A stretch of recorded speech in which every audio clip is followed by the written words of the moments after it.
नमस्ते दोस्तों, मेरा नाम रानू है और मेरे नए यूट्यूब चैनल पर आप सबका स्वागत है।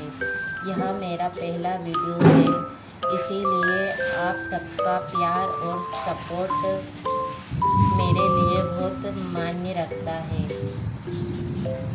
मेरे चैनल पर आपको आसान और क्रिएटिविटी क्राफ्ट देखने को मिलेंगे।